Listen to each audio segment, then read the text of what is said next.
Bonjour, vous regardez Tesla Geek. Aujourd'hui, je vais vous parler de 3 accessoires qui me viennent de la même marque. Il s'agit de Jowa Life. Il s'agit d'une marque que j'ai contactée parce que j'ai trouvé leurs produits plutôt intéressants. Ils avaient l'air assez qualitatifs par rapport à tout ce que l'on peut trouver sur AliExpress ou sur Amazon. Ils m'ont donc envoyé 3 produits. Il s'agit d'un organiseur pour la console centrale, d'un hub USB avec une LED intégrée, ainsi que d'un support chargeur pour téléphone MagSafe à fixer derrière l'écran. Dans cette vidéo, on va faire le déballage, l'installation et le test de ces produits. Et à la fin, je vous proposerai un petit code promo pour avoir une remise sur ces 3 produits. Allez, on passe tout de suite au déballage.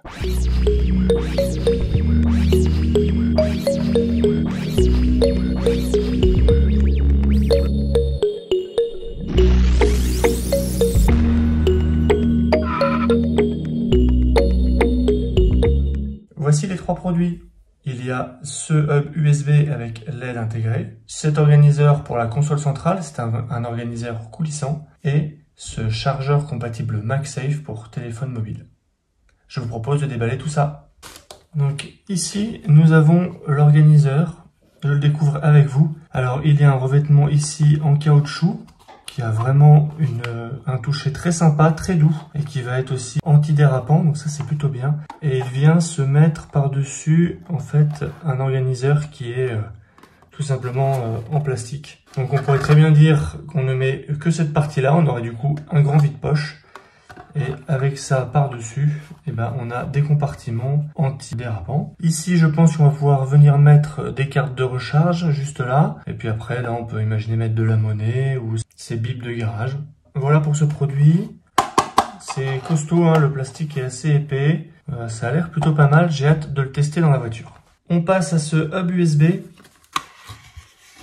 Se présente comme ça. Ce qui est bien, c'est qu'on a une petite fiche descriptive qui nous rappelle les fonctionnalités de ce hub. Donc on a ici une partie LED qui va pouvoir éclairer le rangement, un bouton on-off ici pour la LED. Ensuite sur le dessus, on va avoir 2 ports au format USB-C, dont un à 27 watts qui est plutôt puissant pour la recharge, un autre à 18 watts. Celui-là d'ailleurs fait aussi data.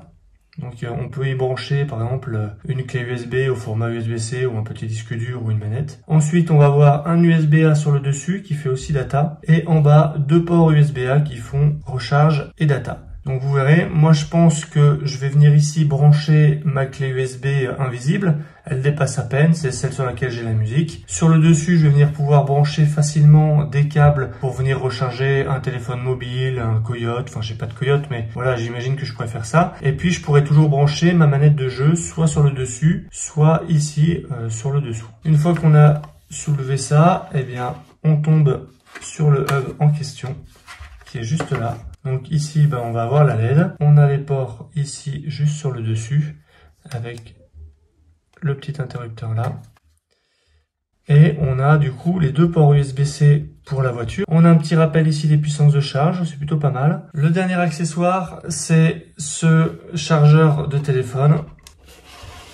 Hop là, donc voilà le contenu de la boîte. On va avoir un support avec 2 articulations.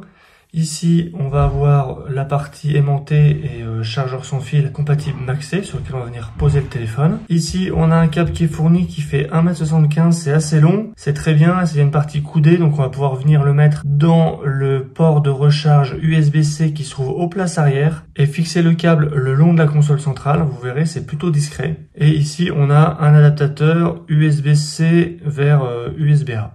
On l'ouvre. Là justement, il nous explique comment le câble va passer jusqu'aux places avant. Et donc, on a ici le grand câble avec la partie coudée qui est juste là. Là, on va du coup le support avec une partie 3e pour la partie fixation. Et ensuite, on a les 2 articulations dont on parlait. Donc, on va pouvoir vraiment le masquer. Pour le moment, ça glisse pas des masses. C'est un peu raide, on verra à l'utilisation ce que ça donne. Et ici on a une partie qui est caoutchoutée, histoire de ne pas abîmer le téléphone une fois qu'il est posé dessus. Là on a le branchement pour l'alimentation et donc le câble. Il est en métal, c'est du costaud, ça c'est plutôt pas mal. Ici on est sur une partie, on dirait du plastique. Non, c'est métallique ici.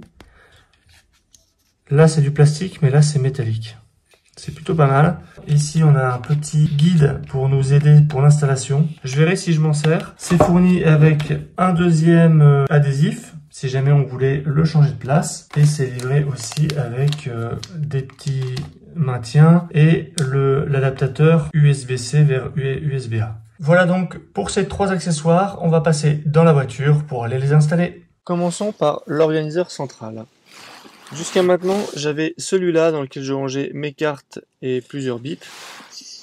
Il était donc coulissant avec une finition ici velours. Et au fond, j'ai actuellement ce hub USB que je suis en train de tester et dont je ne vous ai pas encore parlé avec ma petite clé USB pour la musique. Au fond, j'ai ma manette et mon ancien chargeur de téléphone que je vous avais présenté. Allons-y donc avec ce rangement. On l'insère ici. Et donc il vient coulisser. Alors là, il glisse un peu plus facilement que l'ancien, on dirait. On a ici 2 petites pattes en plastique, une de chaque côté, qui va nous faciliter le coulissement. Je vais pouvoir ranger mes cartes de recharge ici. Je vais pouvoir mettre un bip là et par exemple un deuxième ici pour l'avoir sous la main. Et j'ai aussi des cartes de fidélité ici que je vais pouvoir mettre aussi dans ce range-poche. Comme ça. On voit qu'ici il y a une petite découpe, c'est incurvé. Alors à quoi ça sert? Ça va tout simplement servir à venir mettre le hub USB. La forme est étudiée pour. Hop, comme ça. On va le mettre dans les petits trous. Et voilà, c'est installé. On a ici le bouton pour la LED et les différents ports USB. Et donc il est clairement adapté, vous le voyez, à la forme avec les 2 petits ergots ici de chaque côté pour faire coulisser. L'avantage qu'on va avoir ici, c'est que je vais pouvoir remettre ma clé USB sur la partie basse là, en mode invisible. Je vais pouvoir connecter ma manette, soit la mettre ici, soit la mettre là. Et donc je vais pouvoir fermer ça. Et quand je ferme, bien évidemment, ça disparaît.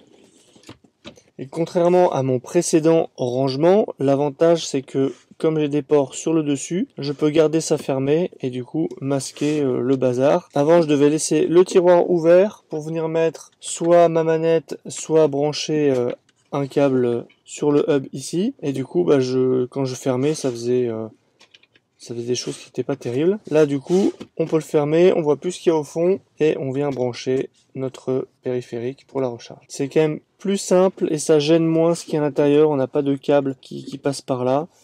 Moi je trouve que c'est plutôt pas mal. Ça éclaire plutôt bien, ça fait un très bon duo. Du coup je pense que ceux qui sont intéressés par ce hub devront aussi prendre en parallèle ce rangement là. Je pense vraiment que ce sont 2 produits qui vont de pair.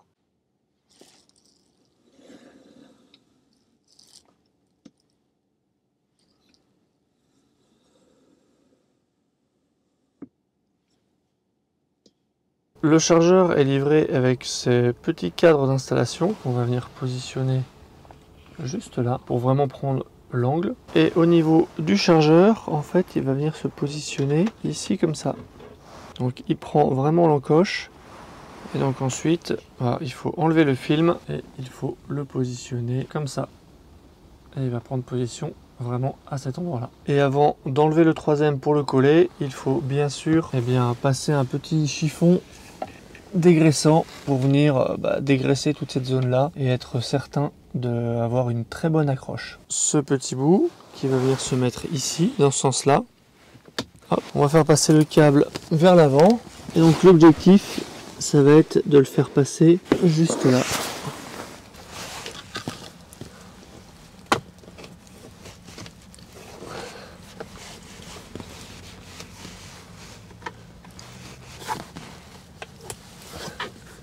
On peut reculer un peu le siège pour réussir à passer le câble. Hop, voilà. Et on arrive à le passer sans rien casser, même avec les doigts.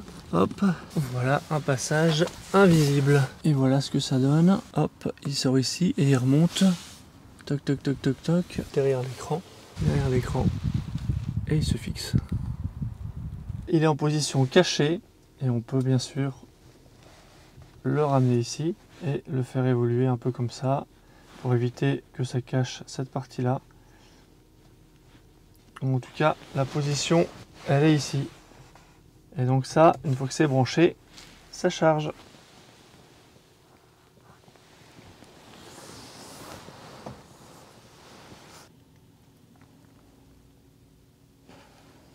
Voilà donc comment il est collé à l'arrière de l'écran. N'hésitez pas à faire un essai à blanc avec votre téléphone dessus avant de le coller pour vérifier qu'avec le téléphone, il est à la bonne position. Je pense qu'en fonction du téléphone, la position des aimants et des bobines peuvent être différentes et donc je vous conseille vraiment de faire cet essai. Moi personnellement, par rapport à la position du volant et la position de mon téléphone, je l'ai baissé un petit peu par rapport aux repères et aux coins de repères que je vous ai montré. Je l'ai baissé peut-être d'à peu près 1 cm pour que mon téléphone soit un petit peu plus bas et qu'il empiète un petit peu moins sur le champ de vision. Je trouve ça un peu plus discret et donc je l'ai mis un tout petit peu plus bas. Voilà le chargeur avec son téléphone en position. Chose très importante, si vous utilisez une coque comme moi, il faut une coque compatible MagSafe, c'est super important. Sinon, la partie aimantée ne va pas bien se faire et au premier virage ou au premier dodan, il va tomber. Donc pensez bien à la coque MagSafe ou alors vous enlevez la coque. Il y a donc un aimant ici, avec la partie aimantée là, et donc ça va guider la fixation, donc on cherche un peu, hop, ça colle, ça tient super bien, on enlève. En plus, on est sur un chargeur qui est en 15 watts, c'est vraiment assez rapide, et on peut le faire bouger comme ça, très facilement. Donc moi je l'ai mis au plus près de l'écran, ici, et ça ne me gêne pas. Si je me mets maintenant à peu près à la vue depuis mon visage, ça fait à peu près ça. Donc je vois bien tout l'écran, il n'y a aucun problème. En fait, il y a deux atouts principaux. Le premier, ce sera la puissance de recharge. Il peut recharger jusqu'à 15 watts en sans fil, ce qui est vraiment pas mal. C'est plus que mon précédent chargeur sans fil. L'autre atout majeur pour moi, c'est son design. Il est tout petit et on peut le ranger et le cacher derrière. Pour comparer, je vous remontre mon ancien chargeur sans fil, celui que je vous avais présenté dans une autre vidéo où je vous disais que c'était sans doute le meilleur chargeur sans fil. Et bien regardez un peu les dimensions qu'il a par rapport à l'autre. Et bien le nouveau est vraiment beaucoup plus discret et un peu plus puissant. Donc pour moi, le meilleur chargeur sans fil à induction, et bien maintenant, c'est le Jowa. Faisons un tour sur le site de Jowa. On y trouve des accessoires pour tous les modèles Tesla. Concernant les modèles 3 et Y, on en trouve pour les anciennes, mais aussi pour les nouvelles consoles centrales. Voici l'organiseur, disponible en deux coloris, un gris comme le mien et un blanc cassé crème. Personnellement, je préfère le gris. Sur la page du hub, on retrouve ce schéma qui explique la répartition de la puissance de recharge entre les différents ports du hub. Le port USB-C en haut à droite délivre 27 watts à lui tout seul, quand l'autre peut délivrer 18 watts au maximum, mais il devra partager sa puissance avec les 7,5 watts des trois ports USB au format USB-A, pour un total maximal de 27 watts. Tous les ports gèrent les données, ce qui est plutôt pratique. Sur la page du support téléphone, on retrouve une vidéo explicative de l'installation et de l'utilisation. Seul défaut de ces produits, un tarif relativement élevé qu'il faut mettre au regard de la qualité de fabrication, du design spécifique et travaillé et des matériaux utilisés. Les frais de port sont plutôt élevés mais offerts à partir de 100 $. Donc si plusieurs articles vous intéressent, mieux vaut les commander en une seule fois. Voilà, c'était les 3 produits Jowa Life. Je vous mets les liens bien sûr en description si vous voulez regarder ça de plus près. En tout cas, moi je suis super content de ces produits. J'avais des produits avant qui faisaient le boulot mais qui étaient plutôt des accessoires basiques, fonctionnels mais basiques. Là on a des produits qui sont fonctionnels, design, discret et qui je trouve s'intègre très bien dans le véhicule. J'en suis vraiment super content. Dites-moi en commentaire quel est votre accessoire préféré. Est-ce qu'il y a un des 3 produits qui vous plaît le plus? Sur cette boutique, il y a aussi d'autres produits. Ils ont notamment une manette de jeu sans fil qui est assortie avec l'intérieur du véhicule. C'est plutôt pas mal. Je sais que ce produit a déjà été présenté sur d'autres chaînes et ils en avaient l'air plutôt contents. Je vous rappelle bien sûr le code promo et l'adresse en description pour ces accessoires. Il y a d'autres bons plans que j'ajoute de temps en temps, donc n'hésitez pas à y jeter un œil et je vous dis à bientôt pour une prochaine vidéo. Si tu as aimé cette vidéo ou que tu veux soutenir la chaîne, mets un like. Tu peux t'abonner pour recevoir les notifications de mes prochaines vidéos et aider la chaîne à être mieux référencée. N'hésite pas à donner ton avis en commentaire. À bientôt!